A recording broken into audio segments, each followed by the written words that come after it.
Nous allons commencer une nouvelle lutte sublime qui va mener notre pays à la paix. Étienne Tshisekedi. Il ne faut pas oublier dans ce conflit avec les voisins de dire des jours que nous avons été agressés. Joseph Kasavubu. La résistance des Congolais, qui pour moi c'est l'indice qu'ils attachent beaucoup d'importance à leur patrie et que dans leur conscience, ils ont combattu pour leur patrie. Joseph Désiré Mobutu. Nous devons marcher à fond, même conclure des accords avec le diable pour refaire l'unité du Congo. Rien à faire. Et le Congo restera un et indivisible. Laurent Désiré Kabila. Restez vigilants, criez fort que vous êtes victime d'une injustice et que la communauté internationale doit la réparer. Demeurez solidaires face à nos ennemis, grands et petits. La raison est de notre côté. Joseph Kabila. La défense de la souveraineté et de l'indépendance de notre pays, c'est l'affaire du Congo. Nous demandons à notre gouvernement de nous donner des armes pour combattre. Et s'il n'en est pas capable, alors nous allons nous battre, car nous avons la force. Nous préférons mourir pour notre pays plutôt que de nous entretuer. Félix Antoine Tshisekedi. Nous devons ensemble avoir conscience que nul autre que nous-mêmes ne viendra sauver notre nation et que cela exige de chacun de nous une mobilisation tous azimuts. Ensemble, derrière les FARDC, nous vaincrons. Les informations, c'est votre droit. C'est ainsi, la radio communautaire Espoir Ouélé vous informe tout de suite.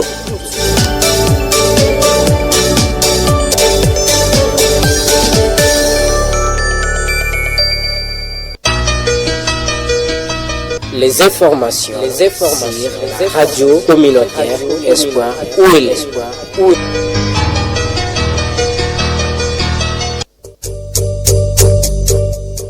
Nous avons compris que la bonne information est d'abord celle qui vous touche en premier. Parce que vous informer, c'est notre devoir. Parce que nous avons le devoir de vous informer. Retrouvez le journal sur votre radio. Retrouvez le journal sur votre radio.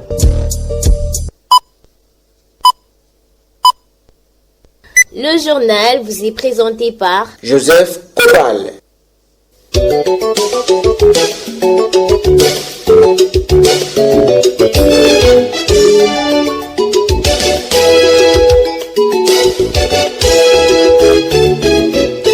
Amis auditeurs de la radio communautaire Espoir Ouélé, bienvenue dans cette édition du journal dont voici les principales articulations.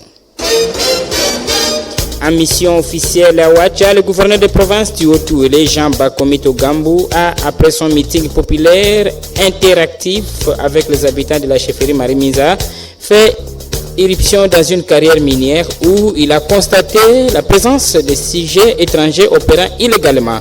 On en parlait tout au départ dans cette édition du journal.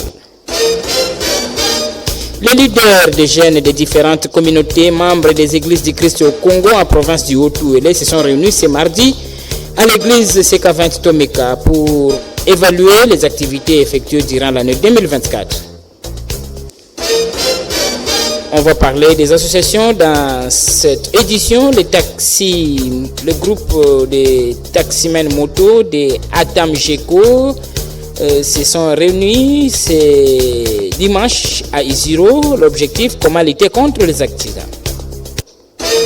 Voilà tout pour le titre. Retrouvez le détail dans un instant avec Joseph Kobal et sous la mise en onde de Bienvenue Kalio, la réalisation de Emmanuel Oguignon, la coordination journalistique est de Étienne Ballot, tous supervisés par Awoni Moamar. Bienvenue à tous. Espoir Ouélé, la chaîne populaire d'Isiro. Excellentes conditions d'écoute. Excellentes conditions d'écoute de votre média, radio communautaire Espoir Ouélé, 96.1 MHz. En mission officielle à Ouacha, le gouverneur de province du Haut-Ouélé, Jean Bakomito Gambou, a, après son meeting populaire et interactif avec les habitants de la chefferie Marimisa, fait irruption dans une carrière minière où il a constaté la présence de sujets étrangers opérant illégalement et illicitement. On écoute ici les propos du gouverneur des provinces du Haut-Touélé, Jean Bakomito Gambou, au micro de la presse du gouvernorat. C'est une déception de voir que les coopératives congolaises qui sont du reste autorisées à fonctionner puissent quitter l'exploitation artisanale pour se livrer à l'exploitation semi-industrielle avec autant d'engins et détruisant systématiquement l'environnement. Vous avez vu que cette rivière pratiquement elle est détruite, on ne peut plus couler normalement. Les retombées même en province sont nulles. C'est ainsi que nous avons décidé de stopper une fois de plus cette coopérative pour fausses informations qui ont été données, mais aussi pour destruction de l'environnement et pillage des ressources naturelles par les sujets étrangers. Les Congolais font la demande, ils sont autorisés à fonctionner, à travailler, mais à la fin, ils ne sont même pas là.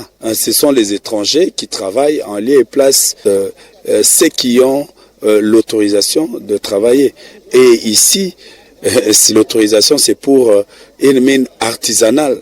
Ce n'est pas pour des activités semi-industrielles. Tout ça, c'est la province qui perd, c'est l'État qui perd parce que les comptes ne sont donnés à personne. Et même ce qui est payé, et même s'il faut payer, mais c'est pas pour telles activités. Ça, ce sont des activités qui méritent le paiement des redevances minières. C'est comme ça que nous avons suspendu. Le gouvernement provincial du Haut-Touélé prêche la paix sociale entre les communautés Zandé et Logo. L'unique message reste la paix sociale et durable entre les fils et filles du territoire de Dungu et Faradj dans la province du Haut-Touélé.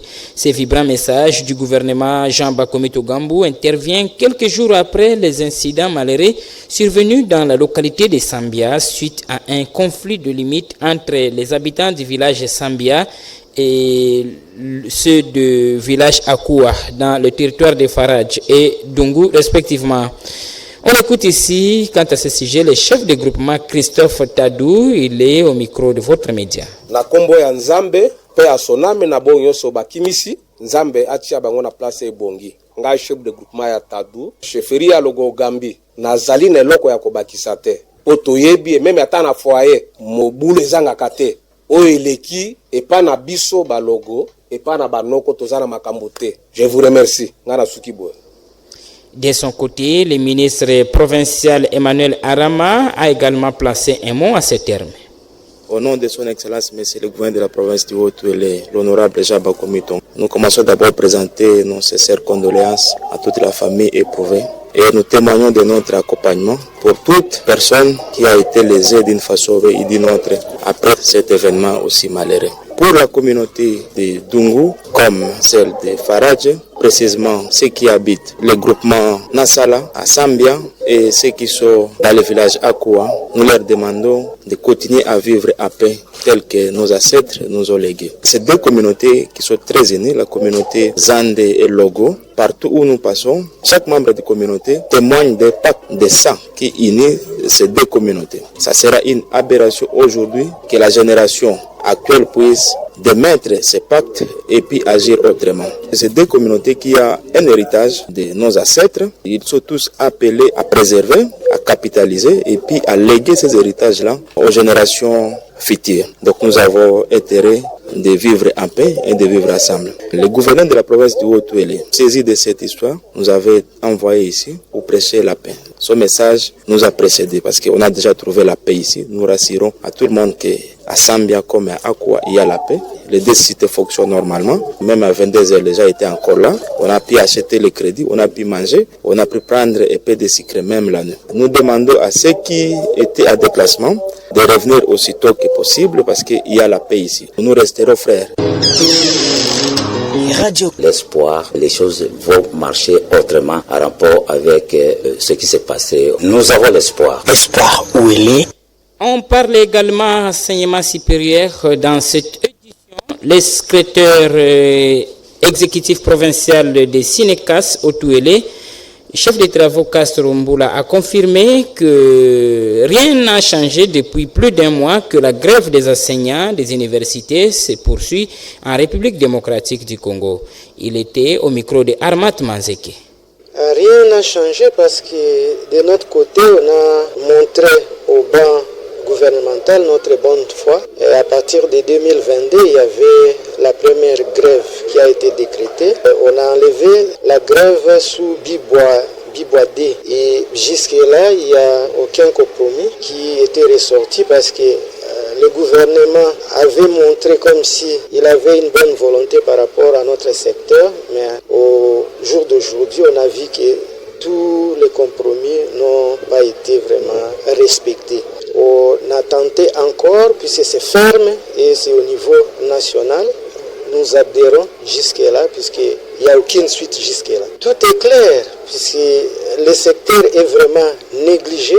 Il y avait quelques points que je vais commencer par pour la catégorie des non payés.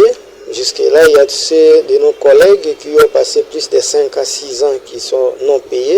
Il y a de nouvelles unités, il y a les sous-payés. Quelqu'un qui a été promis assistant plutôt du deuxième mandat, chef de travaux, qui continue toujours à percevoir l'argent comme assistant des premiers mandats. Et aussi, on sait que les salaires de base, ou soit la prime institutionnelle, des fois, ce n'est pas réglementé. Et par rapport au barème aussi, tout n'est pas respecté. Donc, il n'y a rien, il n'y a aucune volonté de la part du banc gouvernemental. Nous sommes aussi parents comme eux. Et malheureusement pour nous, parce qu'on n'a pas assez de moyens pour envoyer nos enfants en Europe, et que ce que nous réclamons, et que quelqu'un qui travaille mérite un salaire décent. Comment est-ce qu'un pauvre enseignant, chef de travaux, CPP, assistant, peut envoyer leurs enfants à l'école avec un maudit salaire ou une maudite prime? Là, ça ne va pas. Dans la page de l'enseignement pour vous parler de la mise en œuvre de la gratuité de la formation professionnelle. Donc cela n'est pas une promesse mais également une réalité.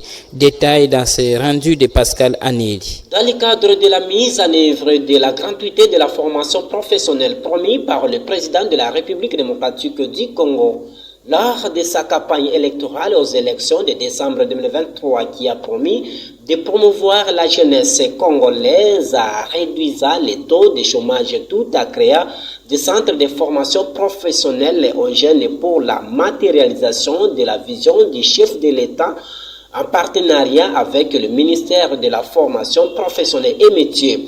Les coordonnateurs de la CNEV, coordination provinciale du Haut-Touélé, porte à la connaissance du public qu'elle procède au recrutement du personnel aux différents postes tels que la sous-coordination des 3 communes à Issiron et le 6 territoires de la province du Haut-Touélé. Suivez Emery Wafouana Kachama qui est le coordonnateur des CNEV provinciales du Haut-Touélé au micro de la radio communautaire Espoir où elle est.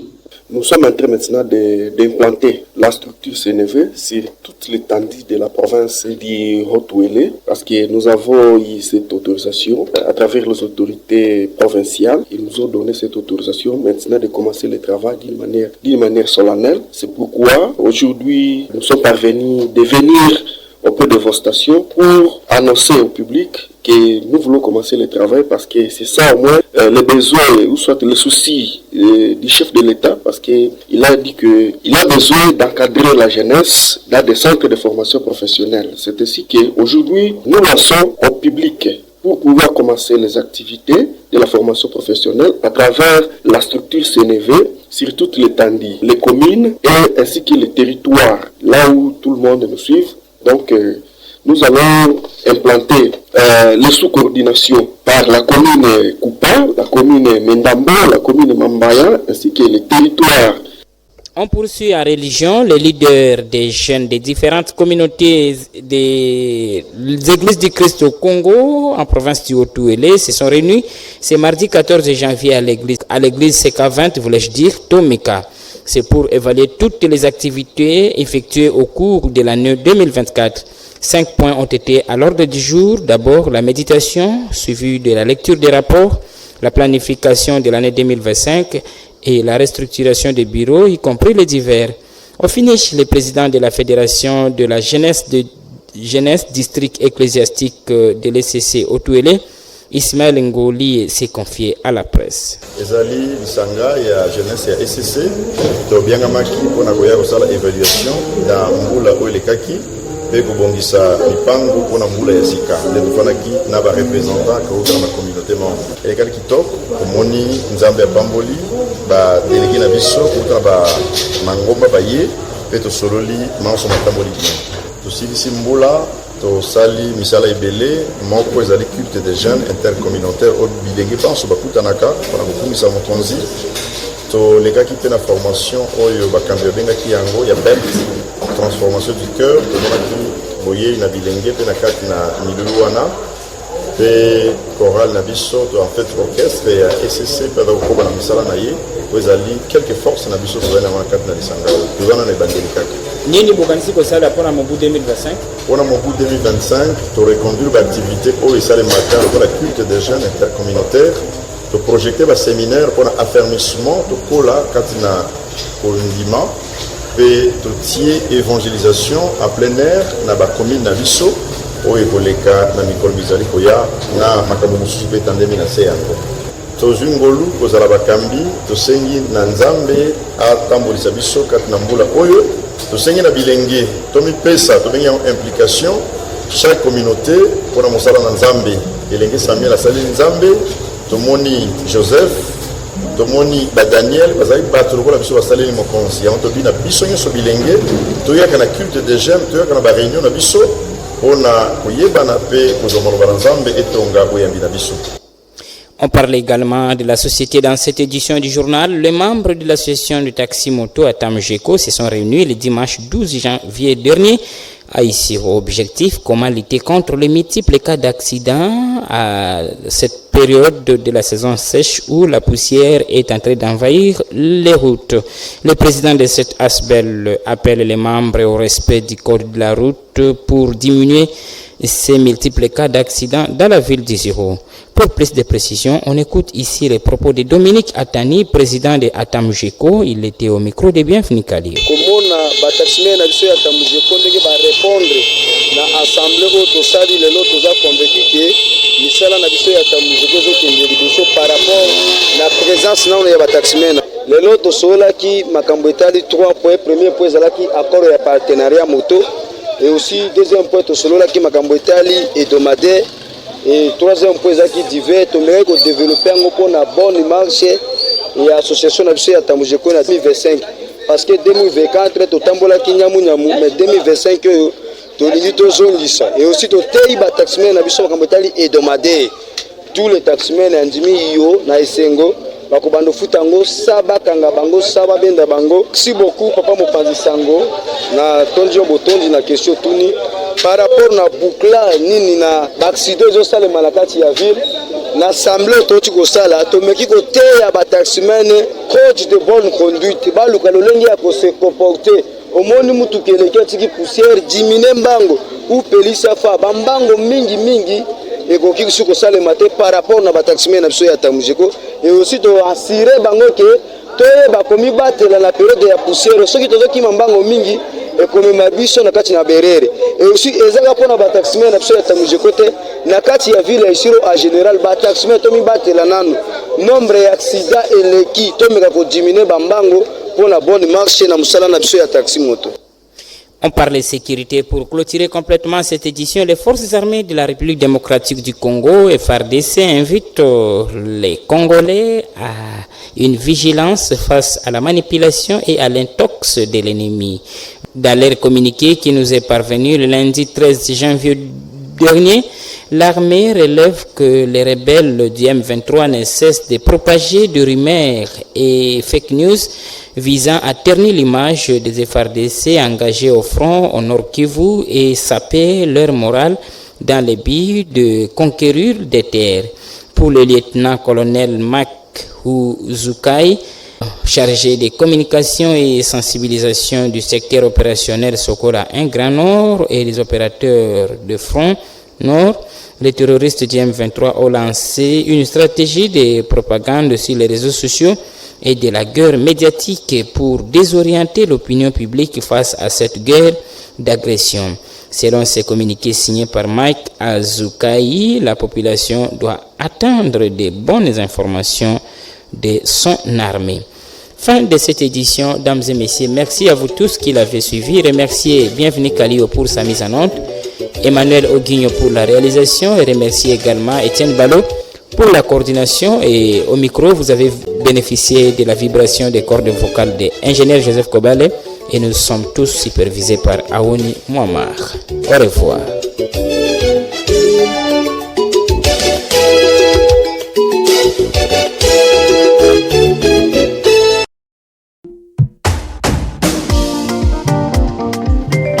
Vive 2025! Juste un petit conseil pendant ces jours de fête. Moins d'alcool, pas de mélange de nourriture, moins de vitesse dans la circulation. Ou shit, loisir. Racine.